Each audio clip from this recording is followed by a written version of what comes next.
Hello everyone, எல்லாருக்கும் வணக்கம். இன்னைக்கு நம்ம எதை பற்றி பார்க்க போகிறோம் அப்படின்னு கேட்டிங்கன்னா, இந்த வீடியோவில் வாட் இஸ் டொமைன் நேம், அதாவது டொமைன் நேம்னா என்ன அப்படிங்கிறத பற்றி பார்க்க போகிறோம். அதாவது டொமைன் நேம்னா என்ன அப்படின்னா, a domain name is a string of text that maps to a numeric IP address used to access a website from client software, அதாவது ப்ரௌசர். ஸோ ப்ரௌசரை யூஸ் பண்ணி ஒரு வெப்சைட்டை ஆக்சஸ் பண்ணுறதுக்கு யூஸ் ஆகக்கூடிய ஐபி அட்ரஸ். ஸோ அந்த IP அட்ரஸுக்கு பதிலாக நம்ம யூஸ் பண்ணுற பேருக்கு அந்த வெப்சைட் நேம் இல்லையா, நேமுக்கு பேர் தான் வந்துட்டு டொமைன் நேம்னு அர்த்தம். உடனே நீங்கள் கேட்கலாம், அதான் ஐபி அட்ரஸ் இருக்குல்ல, அப்புறதுக்கு நமக்கு இந்த டொமைன் நேம் அப்படிங்கிற ஒன்று அப்படின்னு.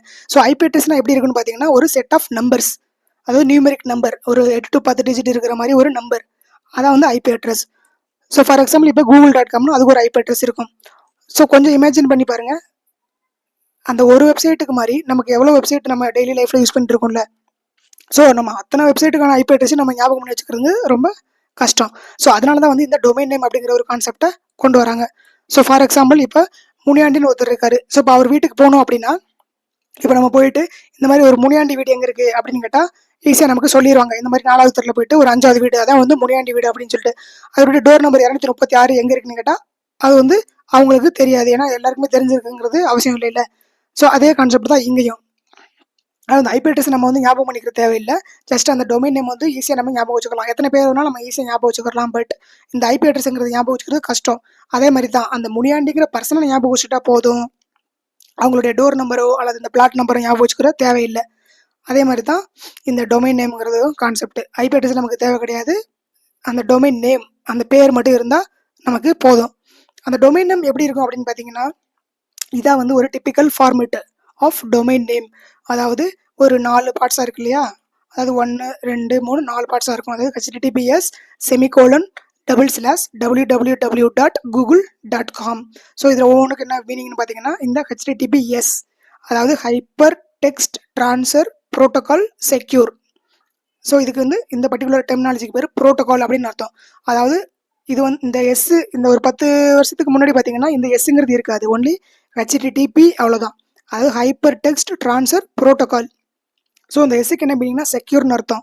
அதாவது இப்போ நம்ம வெப்சைட்டில் போயிட்டு ப்ரௌஸ் பண்ணுறோம்ல, அப்போல வந்து இப்போ நம்ம யூசர் நேம் போடுறோம், பாஸ்வேர்டு போடுறோம், இப்போ நெட் பேங்கிங்லாம் யூஸ் பண்ணுறோம்ல, அப்புறம் அந்த சோஷியல் மீடியாவில் நம்மளுடைய டோட்டல் ஆல் டீட்டெயில்ஸ் இருக்குது. ஸோ இப்போ இந்த எஸ் அப்படிங்கிற ஒரு ப்ரோட்டோகால் இல்லை அப்படின்னா ஹேக்கர்ஸ்னால ஈஸியாக வந்து நம்மளுடைய டேட்டாவை வந்துட்டு திருட முடியும். ஸோ அதனால தான் வந்து ஃபுல் என்கிரிப்ஷனாக இருக்கணும் அப்படிங்கிறதுனால தான் இந்த எஸ்ஸுங்கிற ஒரு ப்ரோட்டோகாலை வந்து யூஸ் பண்ணுறாங்க. ஸோ இது ரீசெண்டாக இந்த கூகுளுடைய கைட்லைன் படி பார்த்தீங்கன்னா, இப்போ வந்து எந்த ஒரு வெப்சைட்டாக இருந்தாலும் இந்த https அப்படிங்கிற ஒரு ப்ரோட்டோகால் வந்துட்டு கம்பல்சரி. அப்படி https இல்லை அப்படின்னா அது வந்து அந்த வெப்சைட்டில் ஓப்பன் ஆகாது. அப்படி ஓப்பன் ஆனாலும் வார்னிங்கோட தான் ஓப்பன் ஆகும். அதான் வந்து இதுக்கான மீனிங்கு. இப்போ அடுத்தது வந்து www, அதாவது வேர்ல்டு வைடு வெப்னு சொல்லணும்ல, அது இதுக்கு பேர் என்னன்னா சர்வர் ரூட்னு அர்த்தம். அதாவது அந்த பர்டிகுலர் வெப்சைட்டுக்கான ஃபைல், அந்த டோட்டலாக இமேஜஸ், வீடியோஸ், ஆடியோஸ் என்னென்ன இருக்கு இல்லையா, அது ரிலேட்டடான ஃபைல்ஸ் எல்லாம் வந்து எந்த டைரக்டரியில் இருக்குது அப்படிங்கிறத மீன் பண்ணுறதா வந்து இந்த சர்வர் ரூட்டுங்கிறது. அடுத்து பார்த்தீங்கன்னா ஸ்பெசிஃபிக் நேமு, அதாவது இதுக்கு பேர் வந்து செகண்ட் லெவல் டொமைன் அப்படின்னு சொல்லுவாங்க.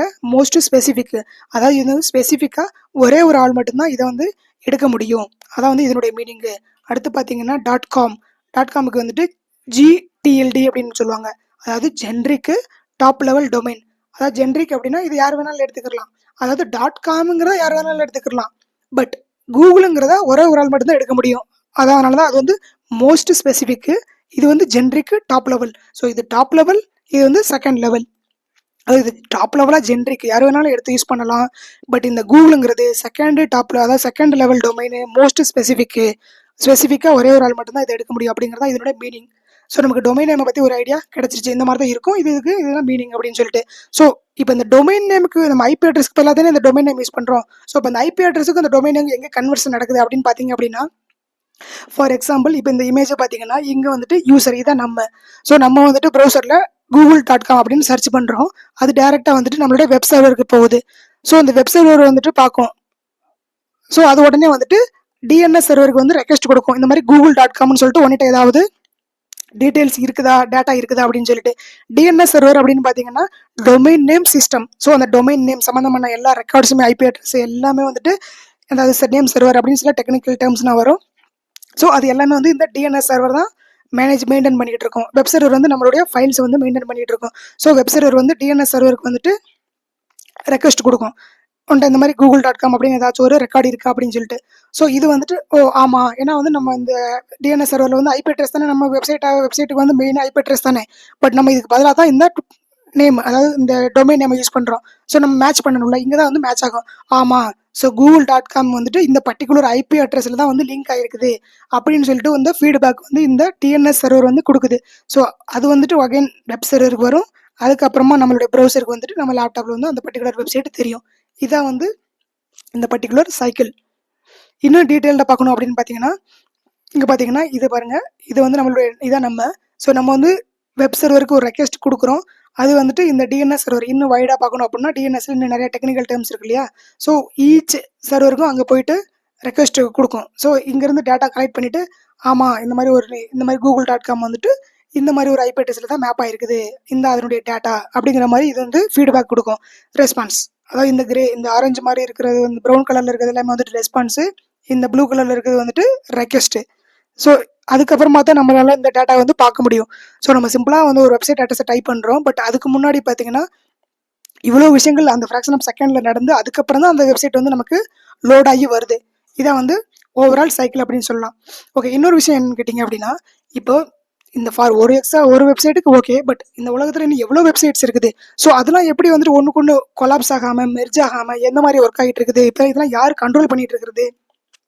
ஏன்னா இப்போ google.comங்கிறது யூஎஸ்ல இருக்குன்னு வச்சுக்கோங்களேன். இப்போ இந்தியாவில் அவரால் எடுக்க முடியல. ஸோ அப்படின்னு கேட்டிங்கன்னா அப்போ தான் வந்துட்டு இந்த ICANN அப்படிங்கிறவர் வந்து உள்ள வராப்புல. அதாவது ICANN அப்படின்னா என்னன்னு கேட்டிங்கன்னா internet corporation for assigned names and நம்பர்ஸ்னு அர்த்தம். அதாவது இவங்களுடைய மெயின் ரோல் என்ன அப்படின்னு கேட்டிங்கன்னா, இந்த உலகத்தில் இருக்கிற எல்லா வெப்சைட்டையும் அதனுடைய நேமு, அப்புறமா இந்த ஐபி அட்ரஸ், இந்த டிஎன்எஸ் ரெக்கார்டு, ஸோ இது எல்லாத்தையுமே மெயின்டைன் பண்ணுறது இவங்க தான். இப்போ ஃபார் எக்ஸாம்பிள் இப்போ நம்ம இந்த டொமைனா நம்ம நேம் வாங்குறோம் இல்லையா, அந்த கோடாடி, ப்ளூ ஹோஸ்ட்டு, பிக்ராக்கு அப்படின்னு சொல்லிட்டு சில டொமைன் ரீசெல்லர்ஸ் இருப்பாங்க. ஸோ இவங்க எல்லாருமே வந்துட்டு இந்த ICANN தான் அக்ரிகேட்டர் வாங்கணும். இப்போ எப்படி அண்ணா யூனிவர்சிட்டி இருக்குது அப்படின்னா இந்த மற்ற யூனிவர்சிட்டி காலேஜஸ் எல்லாமே வந்துட்டு அவங்களுக்கு கீழே தான் வந்து அஃபிலியேட்டடாக இருப்பாங்கல்ல, அதே கான்செப்ட் தான் இங்கேயும். ICANNங்கிறது ஒரு நான் ப்ராஃபிட் ஆர்கனைசேஷன் அமெரிக்காவில் இருக்குது. இவங்க தான் வந்து உலகத்தில் எந்த கண்ட்ரி இருந்தாலும் சரி, எந்த வெப்சைட் இருந்தாலும் சரி, அந்த பர்டிகுலர் டொமைன் நேம், அதனுடைய டிஎன்எஸ் ரெக்கார்டு எல்லாமே வந்து இவங்களுடைய கண்ட்ரோலில் தான் இருக்கும். அதாவது ஒருத்தட்ட இருந்தால் ஸ்ட்ரீம்லைனாக இருக்குன்னு சொல்லுவாங்கல்ல, அதனால தான் இவங்க தான் வந்து எல்லாத்தையுமே வந்து கண்ட்ரோல் பண்ணிட்டு இருக்கிறாங்க. ஸோ அதனால வந்து எந்த விதமான பிரச்சனை இல்லாமல் ஒரு ஸ்ட்ரீம்லைன் ப்ராசஸாக இருக்கும். அதை வந்து இந்த ICANN பண்ணிகிட்டு இருக்கிறாங்க. இப்போ இந்தியா பொறுத்த வரைக்கும் பார்த்தீங்கன்னா நிக்ஸி, அதாவது national internet exchange of India அப்படிங்கிறது அர்த்தம். ஸோ இவங்க வந்து .in இருக்கு இல்லையா, நம்ம இந்தியானுடைய டாப் லெவல் டொமைன் பார்த்தீங்கன்னா .inன்னு முடியும். ஸோ இவங்க தான் வந்துட்டு அந்த டொமைனுக்கான ஓனர். ஸோ இவங்ககிட்ட தான் வந்து இதனுடைய ரெக்கார்டு, அந்த .inனுக்கான ரெக்கார்டு எல்லாமே இருக்கும். ப்ளஸ் இந்தியாவுடைய மற்ற வெப்சைட்டினுடைய ரெக்கார்டு இருக்கும். பட் ஈவன் இவங்க வந்துட்டு இவங்களுக்கு ரிப்போர்ட் பண்ணி ஆகணும். இதான் வந்துட்டு டோட்டல் இந்த டொமைன் நேமனுடைய ஹோல் டீட்டெயில்ஸு. ஸோ இது வந்து உங்களுக்கு யூஸ்ஃபுல்லாக இருக்கும்னு நம்புகிறேன். இப்போ நான் அடுத்த வீடியோவில் இதை பற்றி இன்னும் கொஞ்சம் இன்ட்ரெஸ்டடான வேற ஒரு டாப்பிக்கில் சந்திப்போம். நன்றி.